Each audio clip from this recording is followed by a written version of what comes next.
মুরারি চন্দ্র সরকার দাদাকে আমাদের গীতা দান করছেন একানিষ্ঠ ভক্ত আমাদের মধ্যে উপস্থিত রয়েছেন।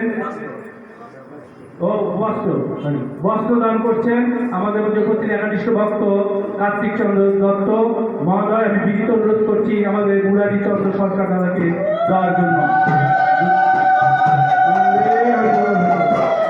সুপ্রিয় ভক্তবৃন্দ, আমাদের মাঝে উপস্থিত রয়েছে আরেক একানিষ্ঠ ভক্ত, আমরা সবাই তাকে চিনি, আমাদের মধ্যমণি মতিন চন্দ্র দাস।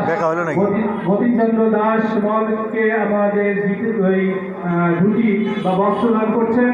আমাদের মাঝে উপস্থিত রয়েছেন ভক্তপ্রবর অ্যাডভোকেট শ্রী বীরেশ্বর সরকার মহোদয়। জয় শ্রী রাম।